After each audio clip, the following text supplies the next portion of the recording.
Welcome, Dr. Cyril, to the TheCapitalNet TV. What are evergreen funds? So it's interesting because you might argue, why do we use so cumbersome tools? It's like, by definition, you will get this lighter, and then it will light up your cigarette, and then when it's finished, you cannot refill it. You're forced to throw it away and buy a new one. Wouldn't it be more, interesting to have a refillable lighter? And that's the main difference between the closed-end fund, the ones we are discussing usually when we talk about private market funds, and the evergreen fund. The evergreen fund is a fund you create once, and then you collect the capital, you invest it, and then instead of distributing the capital to the fund investors, you keep it to be able to do new investments, right? So it's evergreen. It sounds logical. It sounds efficient. It sounds basically a marvelous idea until you realize that, unfortunately, not every investor wants the same thing. Some investors want to stay a while and then be able to get out. Others are here to stay maybe forever, like endowments or foundations. The problem with an evergreen vehicle is that if you want to leave after a while, it's not really easy to get out.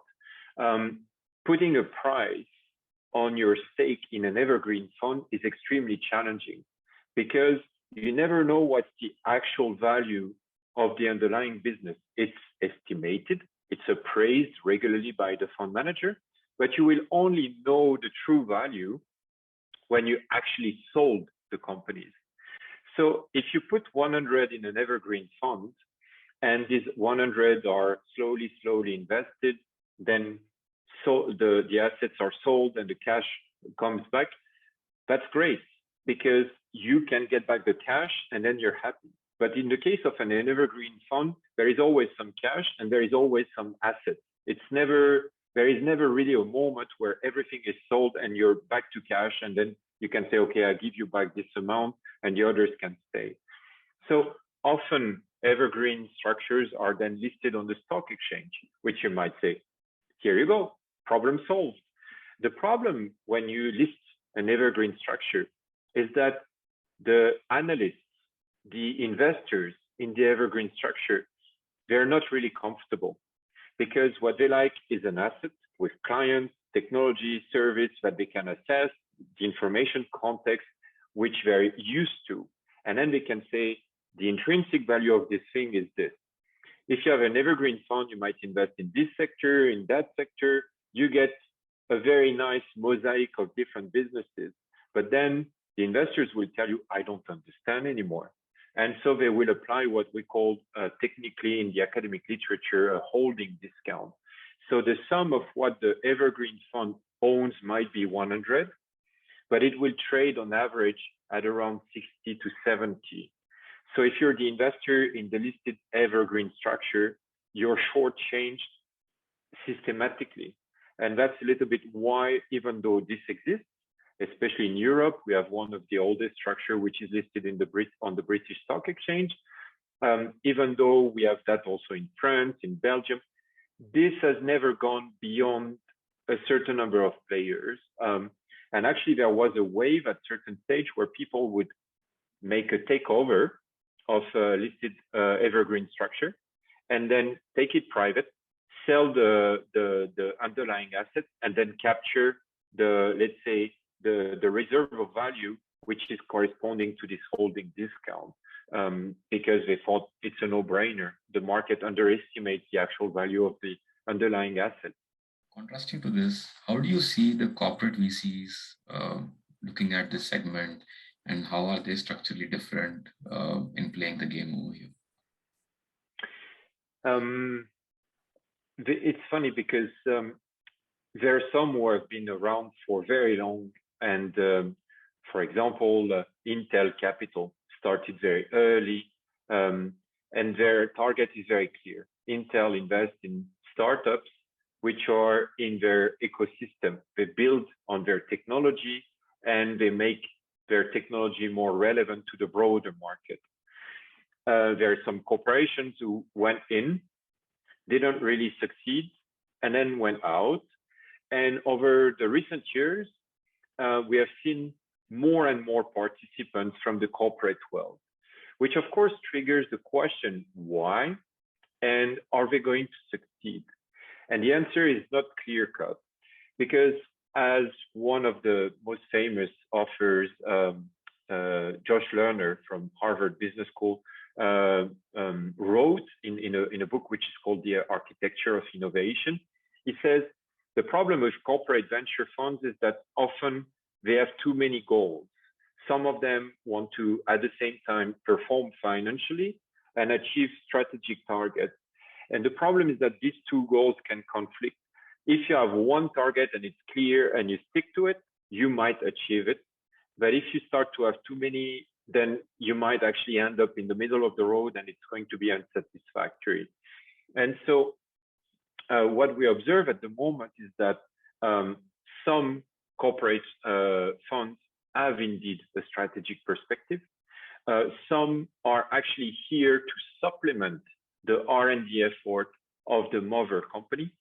So if you're a car manufacturer, it might be good to invest in a VC fund, which is dedicated to mobility or automotives or the equivalent, because you know that you need to know what's happening in the self-driving car, in the flying cars, etc.